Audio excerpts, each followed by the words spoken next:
Greetings seekers, pathfinders and torchbearers. I'm Ravi Naidu from Design Indaba in Cape Town.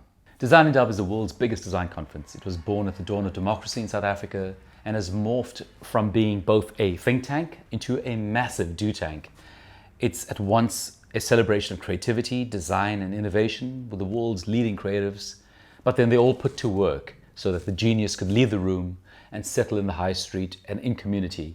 And we charge them with a responsibility to roll up their sleeves and convert their ideas into reality. Inside the last 25 years, we've leveraged over 200 projects, too numerous to mention here in detail, so we've compacted it for you into a New York Minute. What an event. I have not seen anything like this. Design Indaba is an incredible event and it just keeps getting better and better. It has a really huge impact of us seeing ourselves as people of creativity, as people who inspire.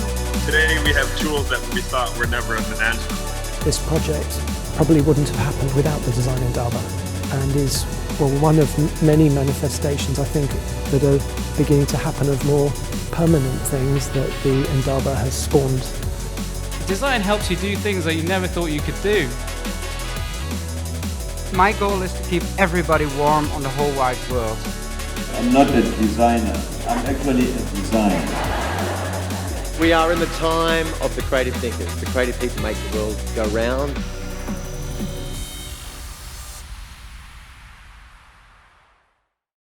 So much of what I do at Design Indaba involves curating some of the world's best thinkers, and when invited to speak at the summit, I thought it would be an opportune moment as well to showcase some of Africa's best talent and include them in this particular talk. So my role with you today is not in doing a long, windy presentation about Design Indaba, but more of sharing the thoughts of some of the creative superpowers on our continent. We caught up with three of Africa's tuned in cultural ambassadors who share their algorithm for finding the unsearchable, where observation meets intuition. They take us through their offline search history so we can get a glimpse of what they're searching for. How do they organize and interpret their searches? And how do they present and share their search with those around them in a meaningful way? First up, Natsai Audrey Chiesa, who hails from Harare in Zimbabwe, is at this wonderful intersection of biology, tech, and design.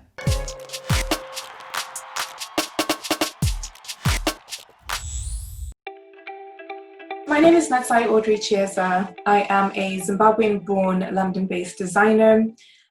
My design work is really committed to nurturing sort of co-designed, equitable and biodiverse futures.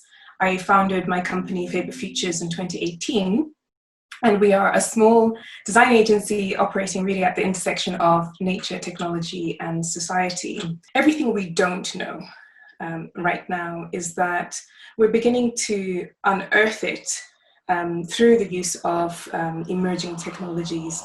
I'm very interested in what that opens up in how I see the world and in how I move through the world if I can undo the severing from the land, I think, that almost all human populations on this planet have experienced, which means that we don't have a healthy relationship with nature. We no longer have the knowledge as to how Earth's life systems operate and work. And as a result, we don't actually have an idea of our place as a part of nature.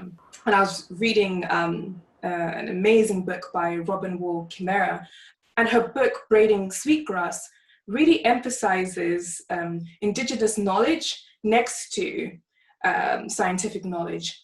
And she does this through botany, weaving a beautiful story really about the give and take that exists between us and plants. These knowledges have been lost through colonialism. They have been lost through our inability to speak our mother tongues, which was driven really by the colonial project. And every single day, I feel like a little bit of our language disappears, which is almost the only connecting rod to those kinds of knowledges.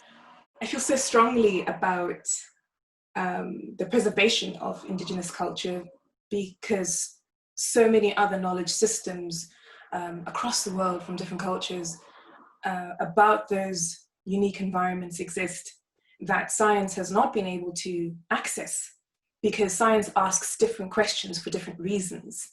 And yet people live where they live and have thrived where they live, because they've been asking very local, context-specific questions of their environments, and their life literally depended upon it. I would love to see how we start to build compendiums of knowledge about our natural environments that are tied to the cultural practices that actually enabled us to subsist on those lands and that allowed those habitats to flourish. Chido Govela is an activist.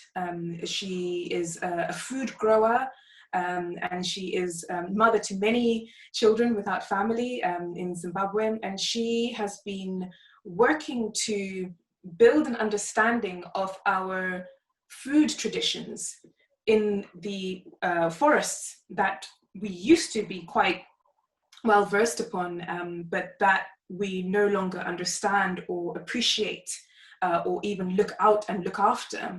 Right now, she's actually building this compendium of all of the mushrooms that exist and from the land, and the cultural significance that's tied to these mushrooms and how we used to prepare them, the culinary skills, the old, the new, the forgotten. We often talk about the future as being a paradigm that has newness, just newness in it. But actually I see the future as a continuum that is ongoing, that has history in it, that has futures as an aspirational, as a looking forwards, but looking forwards because of what we already know works. And so the question, the sort of cultural technology that we need to build is how we build systems, platforms, equitable scenarios to bring that lost knowledge back, and in a way that actually benefits the communities from which it was taken from. We have to think about how we retrieve what's been lost. We have to come to terms with the fact that some things have been lost forever. And so when they come again in some shape or form, they're new again. They have evolved, they have responded to the conditions. I came into the lab as a designer with no background in science.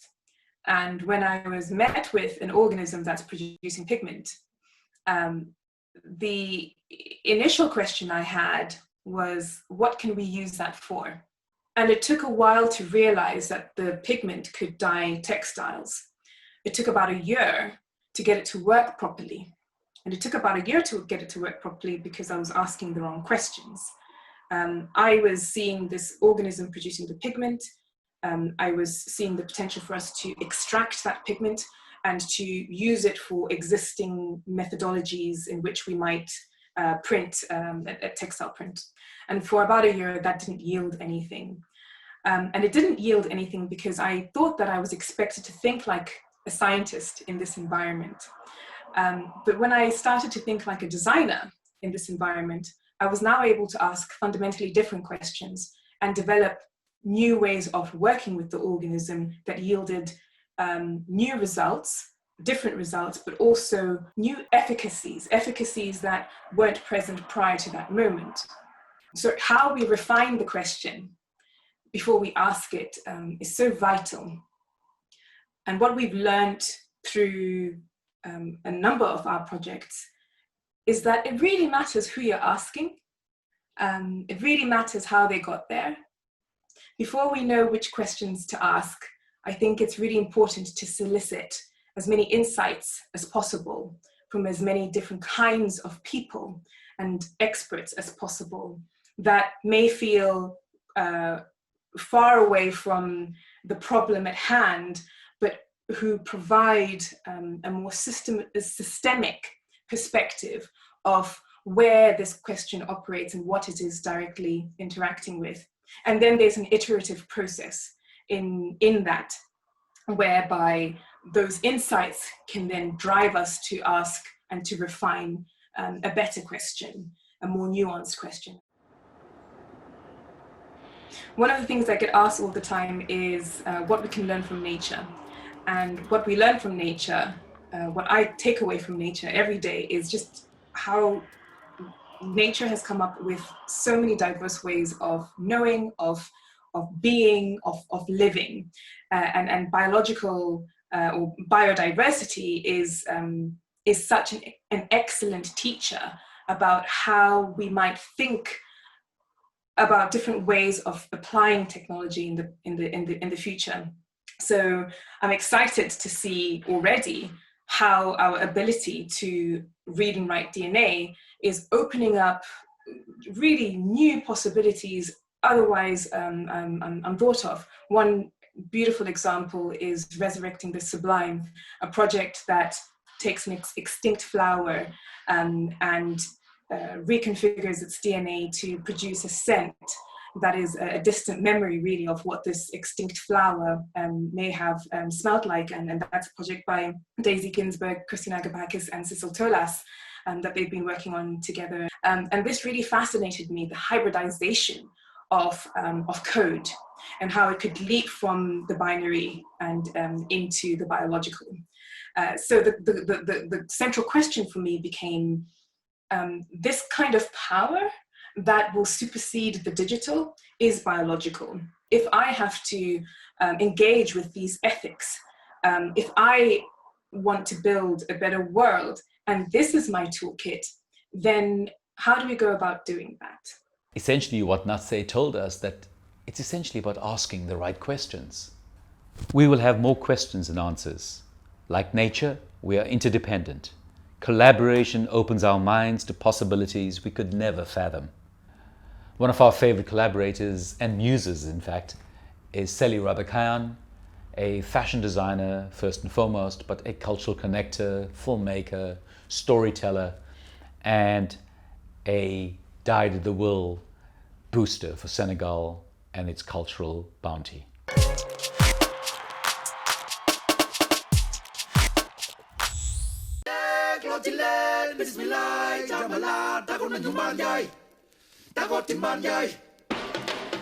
Hi, I'm Celia Habikan. I'm a fashion designer from Dakar, and my primary medium is fashion. And I see the garments as an ongoing archive, a place where I just integrate everything that I learn about the space I am in, the city I live in, anything that I do. I try to encapsulate it into the garment, and I try inside that garment to tell those stories in the most tale-like way, because in West African tales, we have that ability to keep knowledge and to keep information that transcends time. So what I want to make through those garments is to put the right element of humor, the right element of exploration, and the right amount of information about the city. Dakar is a city that is a rapidly transforming space where people are open to the accident. There's a creativity and a respect for art that is embedded in the city's personality. And you have those shocks of reality that happens in the city, and those shocks are the center of my obsession. And there's a lot of knowledge and there's a lot of know-how that is hidden in many layers of the city, in the way people live, in the way rituals are made. And I think I'm animated by a bit of nostalgia for something that I didn't know, and going inside the city, interrogating people, filming the neighborhoods of the city that are, more popular, etc., is a way for me to reconnect. That's my main motivation. The other motivation is to hunt anything that could lead me to the legends of the city, its fantasy personality, anything that can lead me to that. That's what I'm going for. So right now, my main tool to do so is to take a camera and interrogate people. So when I'm working on a new project, the main thing that I do is find some music that unlocks that explorative move. So first and foremost is music. But beyond that, I like to take the camera and just go out on my favorite field, which is the city, go out and start conversations, interrogate people, enter some neighborhoods, take pictures, and that becomes a giant mood board and a giant collage. And more often than not, I end up after that giant collage, seeing the thread that, draws itself organically. The other Dakar is an homage to Senegalese mythology, and it's the story of a little girl that discovers the subtle and the invisible part of her city. So she goes to very specific places in Dakar, and when she goes there, she just encounters the mythical, the marvelous, and it gives us a take of what Dakar is today and gives us a short sight into the core of the city, let's say. It was shown at Tribeca Film Festival, it was shown at the Berlinale as well, and I think it made over 40 festivals around the world. Collaboration is something that has always benefited me. It sparks something particular when your universe and your creative universe and someone else communicate something, a third element appears, and that third element is something that is important for me when I create. So it's not about borrowing, it's about creating a clash, and from that clash, a third element appears, and that's a newfound language that can be another eye that you uncover in yourself, or something, another capacity that you develop. The other thing is exploration, going to see people, ask people about their lives, their views of the space they're living, and having a recherche approach to things, and compiling those sayings, compiling those stories. And when I take that approach to things, I always end up with something that I couldn't find elsewhere but in the streets. And that's what keeps me inspired. And one example would be, I took my camera, went out to film an amazing artist that I met. Her name is Mariam Diop. I met her on Instagram and realized she was from Dakar as well. And she is very punk, very exuberant. She's amazingly talented. And while filming her, I saw that guy that was covered with toys, that had a scooter that was as well covered in toys, and he had the best sneakers in the world.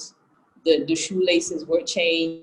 He was amazing. So I ended up switching my attention to him, and just, benefiting from those moments that are moments of grace that happen quite often, I have to say, when you just go out and wait. But that one, I just couldn't miss it. So he became a muse for me. I saw him once and he disappeared. I don't know where he lives or where he is in the city. Usually those people tend to be difficult to find, but I hope I'll find him, because he inspired another piece of film.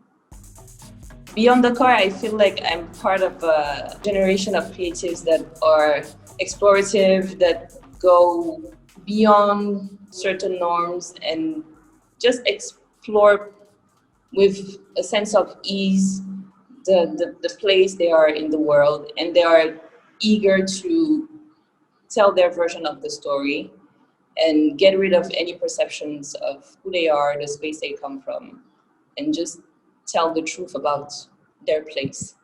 And that is something that connects me to so many creatives in this continent that just share that urge to set a record straight, but first for ourselves. So that feeling makes me feel at home whenever I go in a Trans-African city, wherever I go on the continent. I just meet people that are animated by the same thirst.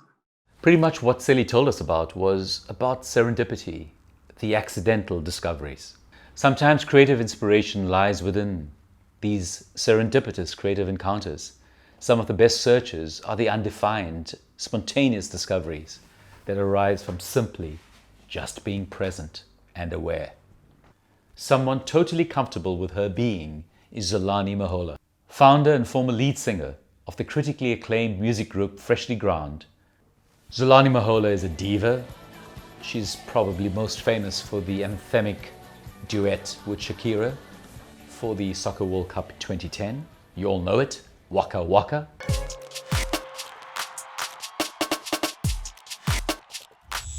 Here is a thing with nothing to say. Mountains won't stand in your way. You like to walk as if troubles are behind you.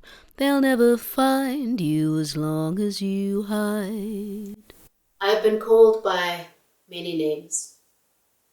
My given name is Zolani, which in isiXhosa means be at peace.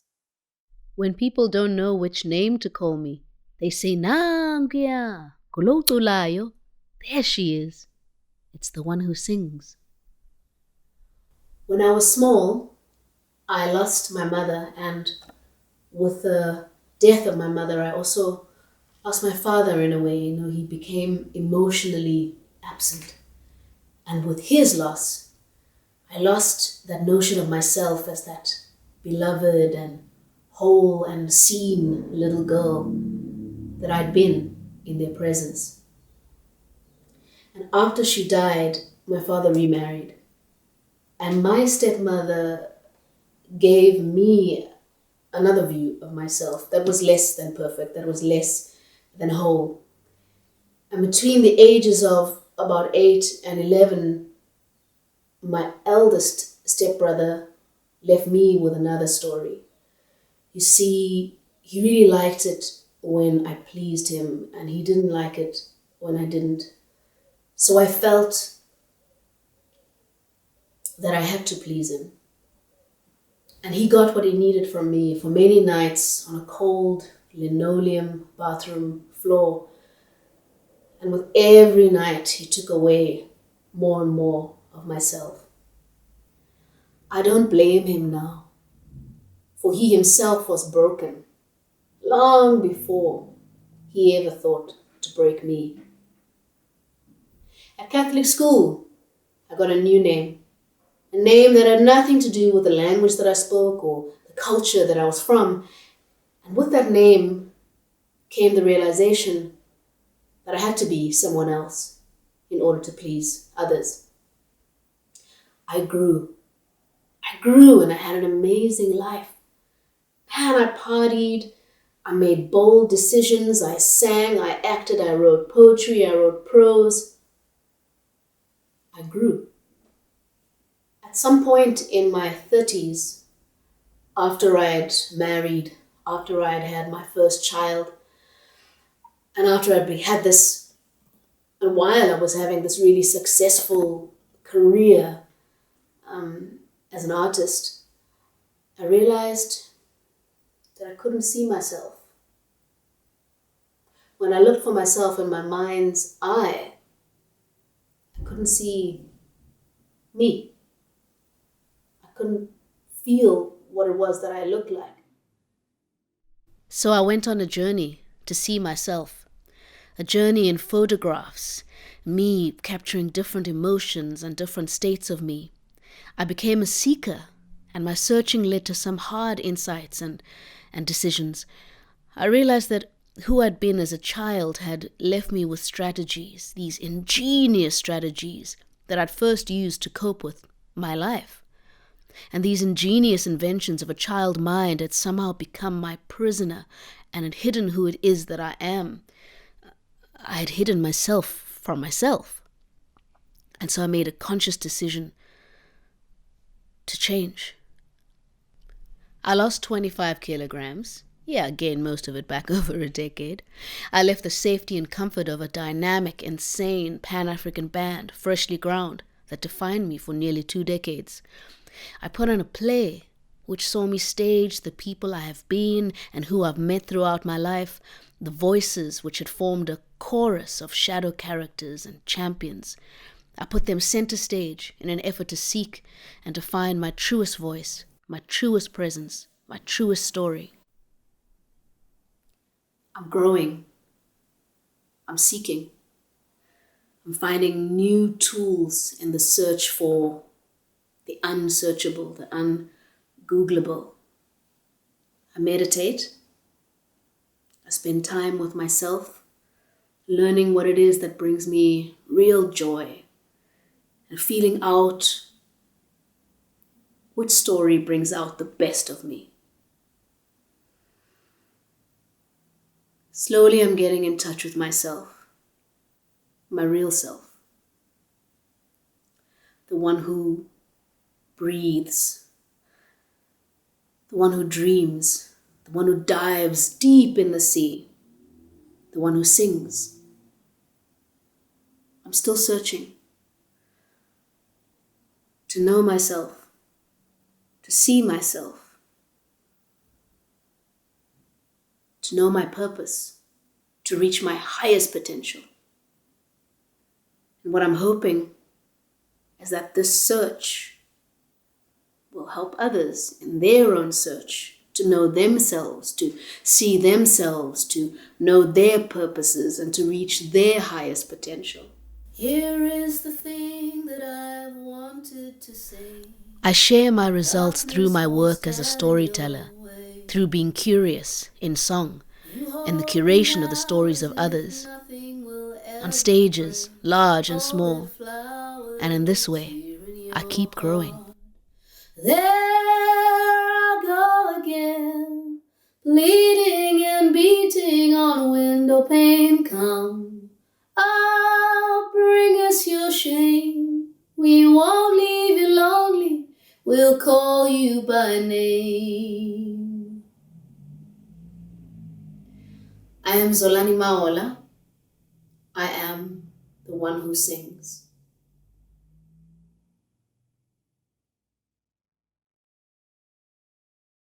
What Zolani perhaps tells us is the most undefined and unsearchable is our sense of self.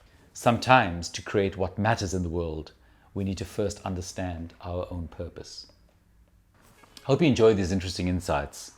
Sally and her search on the streets of Dakar, Natsai and her search into what we take for granted in terms of our global commons, the sand and the microbes and the huge biomass below us, and a largely undiscovered bounty. And Zolani, yet even more philosophical, on a journey into understanding herself. Search is not linear, it's not binary. The magic and power of search is not the answer, but the process, the connections, the impact, the influence, the discoveries that happen along the way that deepen our connection to the world around us. The processes is what develops our creative intuition, helping us solve for problems that have yet to be articulated. We enjoy spending time with designers because designers are increasingly expanding the scope of what design is. Our path in shot is to perhaps leave you with the expanded scope of what we at Design Indaba consider to be the role of design. Designer as. We need to seek more, to find more, to be more.